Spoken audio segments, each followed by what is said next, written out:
a lot more depth and body to it. But again, it's a nice long finish still there. Wow.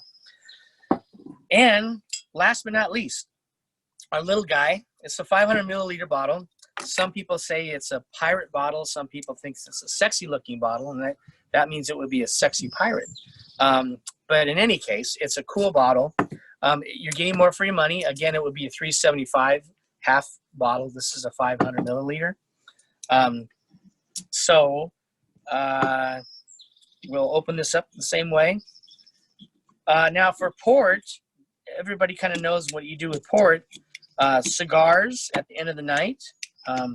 This has got a little bit of wet. So here you go. This is a good thing to show you guys. This has got a little something on the top. So in a restaurant, you think it's bad. The person that served it to you might think it's bad. It might be bad, but you never know until you open it up. So with ports, even though that's come up a little bit, it may not be a bad bottle. In most cases, it won't be because how high the alcohol is on it. It is sticky, which means this just started leaking recently. So maybe when I was in the car coming here, I did stop to make a delivery. So it was in the back of the car a little bit. Who knows? It's probably not going to be bad, but we'll take a look at it. Never judge the wine until it's all open. So now when we open it, it's a really good cork. However, if you look at the cork, it's all the way through and all the way up. So it has come up. So the only good news about this, you can't see it, but if I squeeze it, it's really, really wet all the way. If this was dry all the way up, then we probably would have a problem because the air got into it and then it just dried up. So because it's all wet, that also means it kept a seal.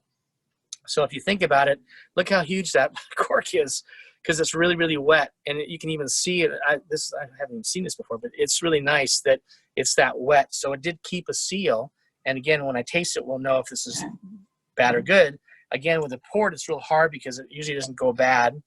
But we will take a look. I'm going to turn it sideways. There's that caramel color, which we knew was going to happen. This is a 2014. It's a cab port, one of Thomas Coyne's. I forgot to go back and tell you, this is 80% of Thomas Coyne's, 20% of Ehrenberg Cellars.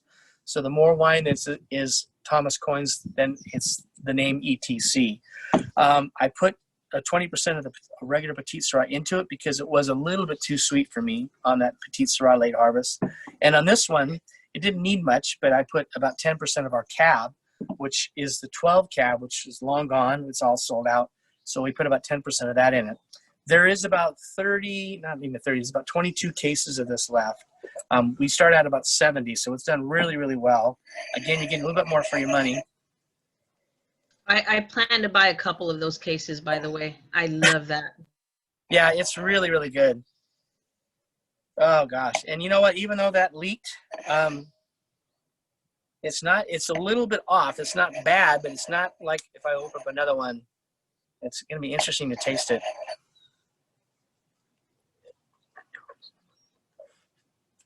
No, it's actually really good. The nose is a little bit off. Again, I forgot to go back to this, you guys, but there are these notes that are here. The last page is really good because Vicki added all the notes of what we came up with. So going back to the notes that we talked about, when it says crimson in color, dark plum, that might have been me saying dark plum at the time. Spice, it might have been somebody else, and hints of vanilla and hints of cinnamon. So it's not just one person. So I really appreciate and like the fact that when you're reading this, you're reading it from a few other people's point of view instead of just one. But there should be a little bit more character on this one because it says about the color, the spice. But I am getting that cinnamon a little teeny bit, but I'm getting a lot of the vanilla and a big amount of that plum. And again, this isn't 100% of what it's supposed to taste like because of that cork, but I would say this is about 80% okay. The other 20% is because of what we saw. Had we left it sit for another maybe a week or two, it would have dried up a little bit, and then the cork would have then gotten softer, and then it would have let more air in. But because it was so wet, we have as much time as we want. We're almost out of time, but we're going to just finish up here in a few minutes. But so look back at the notes, you guys. I know most of you have all these wines open, so now that we're going to say goodbye shortly, take the time to go through all of them and see if truly some of this stuff does come into light of what you're tasting. And you can always learn every day when you're tasting wine. You can learn a little bit, but I always think it's important for you guys to go back and look at the notes just to see how much you guys really can pick up on it. That kind of gets you going a little bit. And then because we're all at home, we can all drink as much as we want right now.